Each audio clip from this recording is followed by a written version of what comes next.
Assalamualaikum warahmatullahi wabarakatuh. Perkenalkan, nama saya Habib Alfi, mahasiswa Universitas Muhammadiyah Sumatera Barat. Berikut adalah poin saya tentang inovasi kewirausahaan dalam bidang teknik sipil. Yang berjudul Geokrit atau Masa Depan Infrastruktur Hijau. Di startup beton rendah karbon berbasis fly ash dan geopolimer guna mentransformasi sektor konstruksi Indonesia.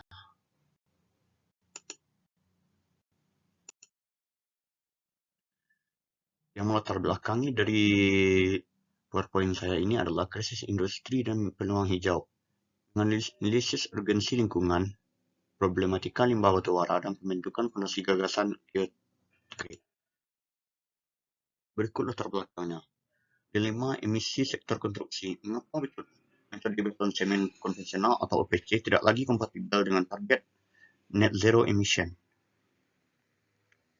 Yaitu kedaruratan emisi karbon. Produksi semen Portland atau OPC menyumbang sekitar 8% dari emisi gas rumah kaca global. Setiap produksi 1 ton semen melepaskan hampir 1 ton CO2 langsung ke atmosfer bumi kita. Yang kedua, penumpukan limbah fly ash. Sektor PLTU menghasilkan jutaan ton fly ash atau abu terbang tiap tahun yang belum dikelola secara optimal.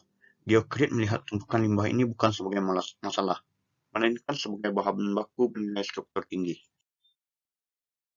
Nilai strategis fly ash PLTU. Keuntungan ganda dari pemanfaatan material limbah pembakaran batubara. Yang pertama, eliminasi penggunaan semen 100%. Yang kedua, peningkatan durabilitas struktural. Yang ketiga, reduksi biaya bahan baku pokok. Selanjutnya, reaksi kimia geopolimer bisa dilihat pada slide.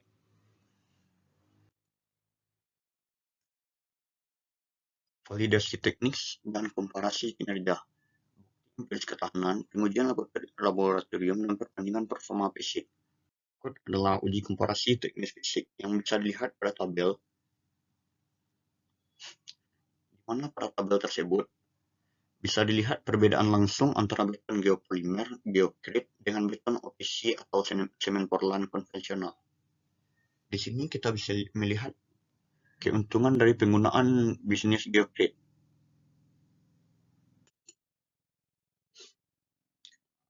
Jika ditinjau dari kekuatan tekannya dalam 28 hari, berikut grafiknya.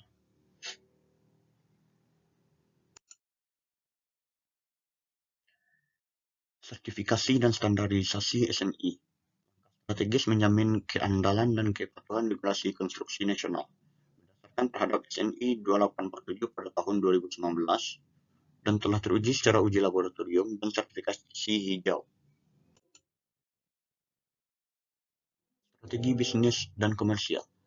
Rencana penetrasi pasar, model pendapatan startup, serta analisis target segmen industri. Target penetrasi pasar. Target penetrasi pasar lebih didominasi terhadap infrastruktur BUMN dan pemerintah sebanyak 45%, pengembangan swasta hijau 30%, public precast skala menengah 15%, retail dan konstruksi rumah mandiri 10%. Berikut, jika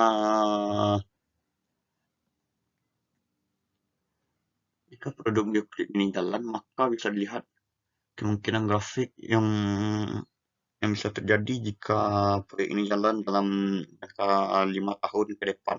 Berikut hanyalah perakiraannya. Berikut roadmap go to market dalam 24 bulan ke depan. Bulan 1 sampai 6, riset optimasi formula geopolimer dan pengujian standar laboratorium secara SNI. Bulan ke-7 hingga ke-12, dicoba aplikasi lapangan terbatas pada struktur dan struktural mitra kontraktor. Bulan 13 sampai 18, sertifikasi mutu, peluncuran produk ready-mix dan penandatanganan kemitraan PLTU. Bulan 19 sampai 24, ekspansi kapasitas fabrikasi dan penetrasi proyek infrastruktur strategis secara nasional. Dampak berkelanjutan. Potensi kontribusi positif geokredit terhadap sektor lingkungan dari industri konstruksi mengurangi reduksi jejak karbon struktural secara 80% dan mengurangi 100 ton limbah PLTU yang terserap tahunnya. Berdasarkan kolaborasi di atas, mari kita membangun masa depan. Saatnya beralih ke solusi beton geopolimer rendah karbon demi generasi mendatang yang berkelanjutan. Sekian video saya, terima kasih. Assalamualaikum warahmatullahi wabarakatuh.